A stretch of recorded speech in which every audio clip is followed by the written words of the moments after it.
Well, if you are a fan of soccer, well, if you're American, you call it soccer. If you're European, maybe you call it football. And you love political intrigue books, you're going to love my next author. His name is Rob Murphy, and he's written a book called Rotten to the Core. And oh my gosh, let's just bring Rob in right now because Rob, there's not a lot of books that are about football, soccer, and political scams and all kind of things that are going on behind the scenes in government. Welcome to the show. Suzanne, many thanks. We're so glad that you're here. Let's talk about Rotten to the Core. What's it about? This was about the bidding for the 2018 World Cup, and and about the allegations of corruption that took place with it. Go ahead and expound a little bit. Give us just the foundation. What's being accused, and who's involved? Um, the World Football Federation, FIFA, and particularly their Secretary-General, a hypothetical character called François Picard, who's moved from the French Football Federation to up to FIFA.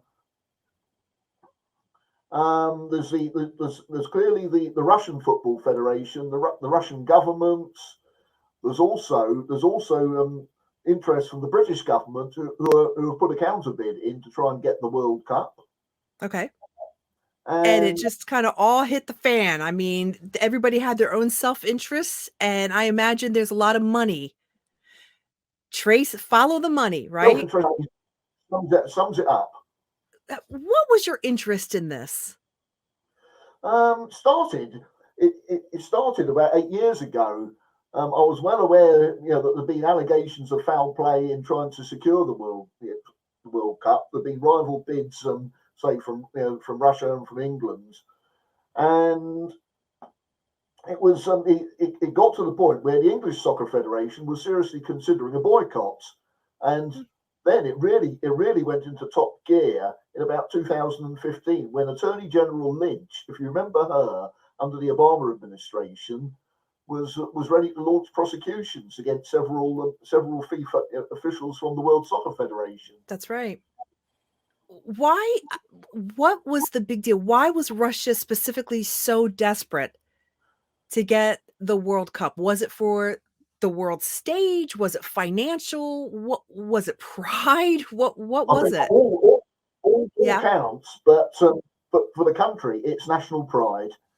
At the time they'd only hosted one major sporting tournament in the past, the 1980 Olympics, and they felt that had been spoiled by half the world refusing to turn up. If you remember, yes, I do. And absolutely, they wanted to host a prestigious tournament in which everyone was present and boosted their prestige. Rob, let's talk about the Scotland and Wales bid back in 2016. How's that all tied in? That was what I call a wrecking ball. The idea was they genuinely wanted to host the European Soccer Championships, but it was a potentially weak bid, and François Picard saw that as a potential wrecking ball that could damage a bid from England. Okay. And that played a big role. I mean, that was a major part of what you felt like. Yeah. Rob, let's move into Brexit and how it led to Russia holding on to the stage and the World Cup. The British. It was a case of the British government getting their strategy wrong.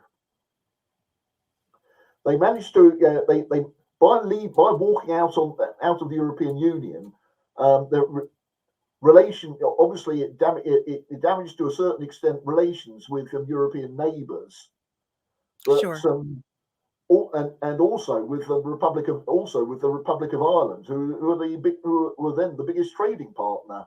Right. But also there were secret plans. The government wanted to remove powers from the devolved administrations in Scotland and Wales, which have been running for about the last 20 or so years. They got leaked just at the time that that delegates were about to decide. And Mm. it ended up with Russia getting support not only from their traditional allies but also other European countries, and the federation, the representatives of Scotland, Wales, and the Republic of Ireland also voted for Russia, Mhm. really to get back at England. What are the consequences moving forward? What does that look like in the future? I mean, we're looking back at what happened, but something tells me it's not over. There is lingering consequences for future decisions that are being made. Yes. Oh yes, there is a feeling that another country might, with a lot of money, might try similar tactics to secure the World Cup. But but organisations like FIFA should be aware that that if they get a bad name, that sponsors might decide not to back them. Indeed, it was featured in Rotten to the Core. Rob, Rotten to the Core is not the only book you've written. Tell me about the other ones that you wrote. Kingdom Come's the only other one, and this Okay. was about the discovery of oil off the British coast, and leading to sort of civil unrest and civil war within the United Kingdom, as Scotland and Wales, who try to break away, so they can benefit from the discovery. What was your inspiration for that?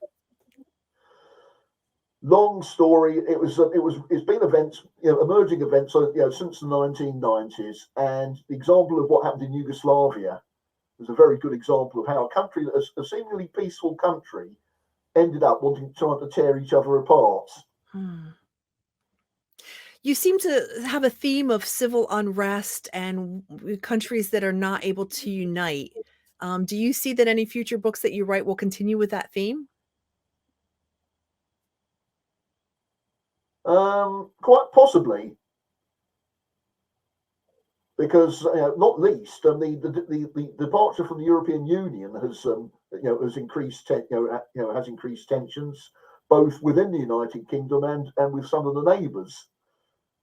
So, Rob, I know that you're represented by Book Trail Agency and Author House, and where is your book available? On Amazon, Barnes and Noble, and from Author House themselves.